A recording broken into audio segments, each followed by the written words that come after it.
Why locavores need to increase the value of labor. Increasing the value of labor isn't, of course, something that's normally connected with locavorianism.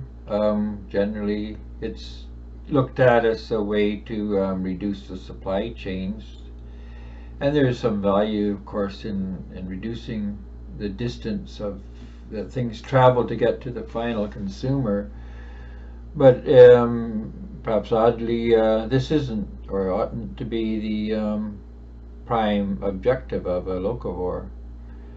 Um, the problem with just focusing on reducing supply lines is that we could make wrong choices that end up not really helpful.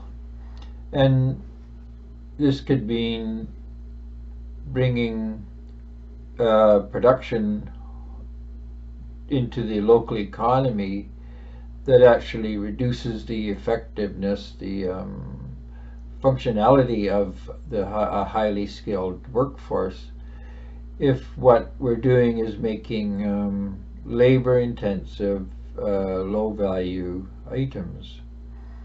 So there are certain things that could be imported.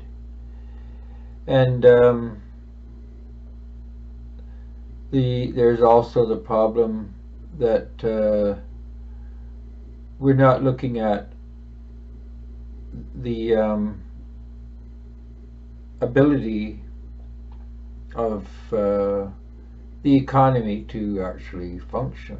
And by this, we're saying that by buying locally still permits the economy to function on a capitalist or a communist even basis. We're not discussing the actual structure of how the economy works, and we can buy from a local capitalist, but this doesn't mean that this is the best option for the local economy, because if the local capitalist, the local supplier, is focused on reducing his labor costs, then even though the productive activity is local, it's not necessarily conducive to a functional or a prosperous economy.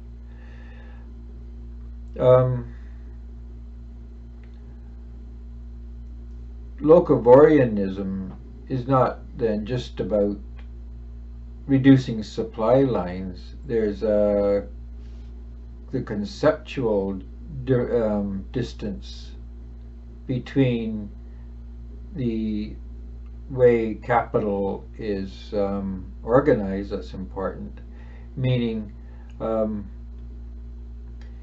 the having capital owned by a different being or agent than the ones using the capital is a distance that needs to be reconfigured just as much as the distance between the consumer and the producing entity. So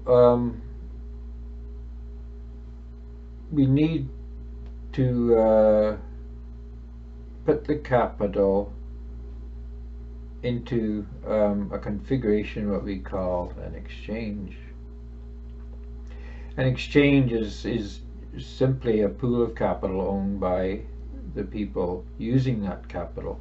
So a plumbing exchange would be the capital needed by plumbers owned by the plumbers themselves. And a school or educational exchange would be the educators owning the necessary capital to run an educational establishment. so that the ones that are doing the production are the ones that are deciding how that capital will be allocated. But why this is important is because instead of the capitalist seeking to increase his capital, it's the worker seeking to increase his value as a worker. So the plumbing exchange would be full of would be operated by plumbers seeking to increase the value of their labor, and they would do that by specializing and sharing out the work in ways that best created value for the whole group. And in that way, with the educational exchanges and the construction exchanges and the plumbing exchanges and transportation exchanges and all the different exchanges, with them all operating to increase their value of their workers, you get the best utilization of all the economic resources in that location.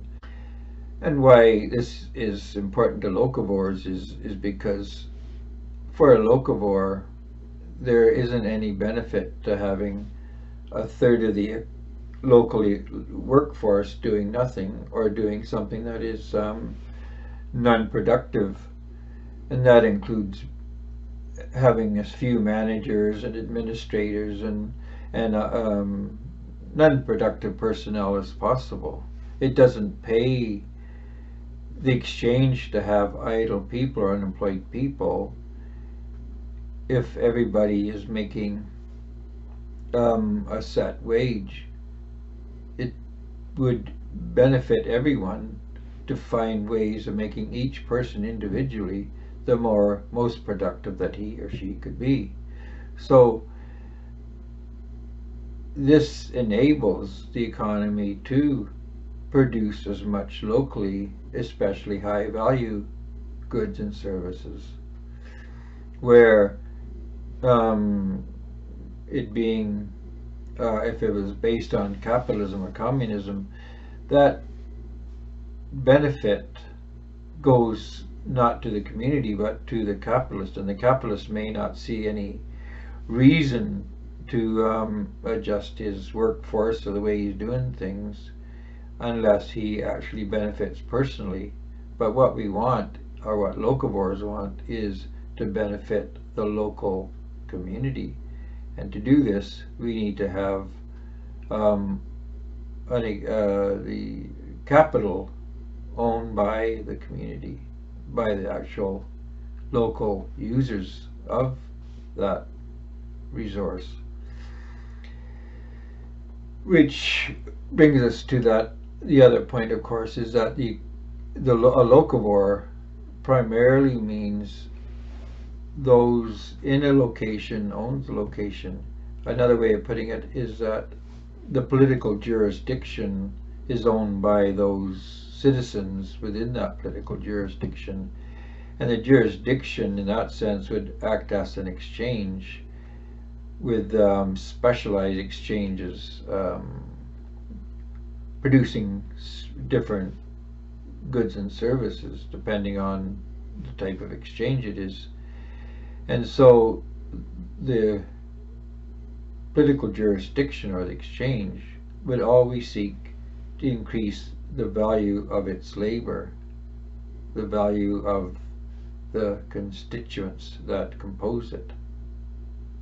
So locavores are primarily people who seek to increase the value of labor.